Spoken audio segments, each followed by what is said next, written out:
नमस्कार मैत्रिणींनो, मी दीपा. आपल्या किचन विथ दीपामध्ये मनापासून स्वागत.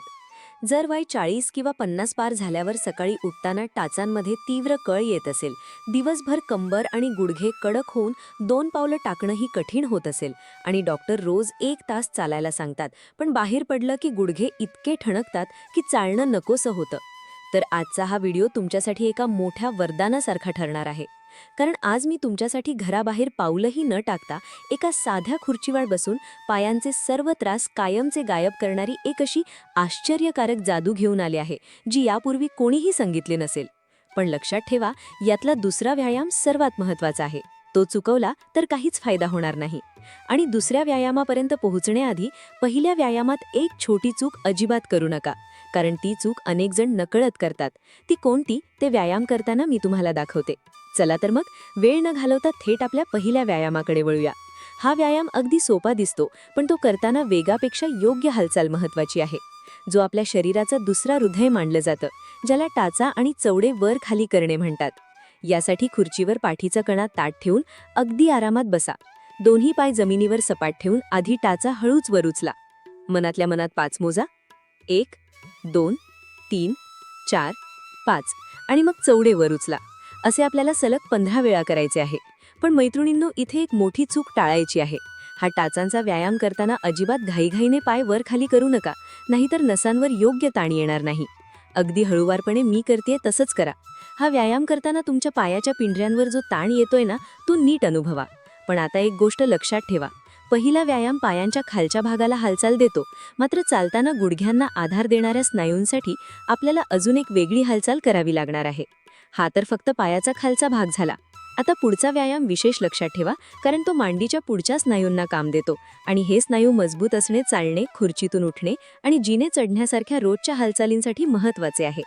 आपल्या चालताना तोल जाण्याचं आणि पाय थरथरण्याचं सर्वात मुख्य कारण तर आपल्या गुडघ्यांमध्ये दडलेलं असतं, जिथे वय वाढल्यामुळे गादी किंवा ग्रीस कमी होतं. गुडघे लोखंडासारखे मजबूत कसे करायचे हे जाणून घेण्यासाठी आता आपला दुसरा सर्वात महत्त्वाचा व्यायाम नीट समजून घ्या, ज्याला पाय हवेत सरळ करणे म्हणतात. पण हा व्यायाम करताना फक्त पाय वर उचलणे पुरेसं नाही. पाय किती उंच उचलायचा आणि किती वेळ धरायचा यापेक्षा शरीराची योग्य स्थिती महत्त्वाची आहे. त्यामुळे आता मी तुम्हाला एक छोटी गोष्ट सांगते, जी अनेक जणी चुकी करतात. यामध्ये खुर्चीवर सरळ बसून तुमचा उजवा पाय हळूच समोर हवेत सरळ रेषेत वर उचला. पायाची बोटे स्वतःच्या दिशेने ओढून धरून मनात 1 ते 5 मोजा. 1 2 3 4 5 आणि मग पाय हळूच खाली घ्या. असेच दोन्ही पायांनी 10-10 वेळा हा व्यायाम करा. हा व्यायाम करताना दुसरी चूक टाळायची, ती म्हणजे गुडघा सरळ करताना पाठीचा कणा अजिबात वाकवू नका. आणि जर पाय वर नेताना गुडघ्यात वेदना वाढत असतील तर हालचालीची उंची कमी करा. व्यायाम करताना वेदना सहन करून जोर लावायचा नाही. खुर्चीला पूर्ण टेकून पाठीने ताठ बसा, तरच याचा पूर्ण फायदा गुडघ्याला मिळेल. वयाच्या 40 नंतर सैल पडलेले गुडघ्याचे स्नायू यामुळे इतके घट्ट आणि मजबूत होतात की पायऱ्या चढताना उतरताना होणारा तीव्र त्रास आणि पाय थरथरण्याची भीती मनातून कायमची निघून जाते. आता पायांचे स्नायू तर मजबूत झाले, पण दिवसभर किचनमध्ये उभं राहून रात्री झोपताना जी कंबर मणक्यापाशी ठणकते आणि मांड्यांच्या नसा ओढल्या जातात, त्या अवघ्या 1 मिनिटात घरच्या घरी कशा मोकळ्या करायच्या ते आपल्या तिसऱ्या व्यायामात बघा, ज्याला गुडघा छातीजवळ आणणे म्हणतात. यासाठी खुर्चीवर थोडे पुढे सरकून बसा आणि उजव्या पायाचा गुडघा दोन्ही हातांनी घट्ट पकडून हळूवारपणे तुमच्या छातीच्या दिशेने वर ओढा. 5 सेकंद थांबा आणि नंतर डाव्या पायाने करा. मैत्रिणींनो, मी स्वतः जेव्हा किचनमध्ये जास्त वेळ उभी राहते आणि माझी कंबर दुखते, तेव्हा रात्री झोपण्यापूर्वी हा तिसरा व्यायाम नक्की करते आणि मला याचा खूप चांगला अनुभव आला आहे.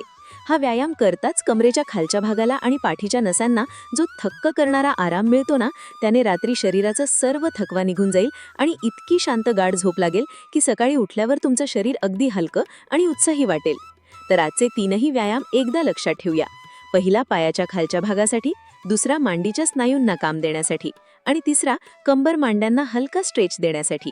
सुरुवातीला कमी रेपिटेशन्सने करा आणि शरीराची प्रतिक्रिया पाहून हळूहळू वाढवा. नियमितताच इथे सर्वात महत्त्वाची आहे. तर बघा, स्वतःच्या आरोग्यासाठी कुठेही बाहेर जाण्याची किंवा पैसे खर्च करण्याची गरज नाही. टीव्ही बघता बघता किंवा गप्पा मारताना रोज 10 मिनिटे स्वतःसाठी नक्की काढा, कारण तुम्ही सशक्त तर तुमचं कुटुंब सशक्त. हा व्हिडिओ तुमच्या मैत्रिणींना आणि घरातल्या मोठ्या व्यक्तींना नक्की शेअर करा आणि मला कमेंटमध्ये फक्त एवढं सांगा, तुम्हाला यापैकी पहिला, दुसरा की तिसरा व्यायाम सर्वात सोपा वाटला. आजचा हा सोपा उपाय कसा वाटला मला कमेंट करून हक्काने सांगा. व्हिडिओ आवडला असेल लाईक करा आणि आपल्या किचन विथ दीपा चॅनलला सबस्क्राईब करायला विसरू नका. गंभीर त्रास असल्यास डॉक्टरांचा सल्ला नक्की घ्या. काळजी घ्या. धन्यवाद.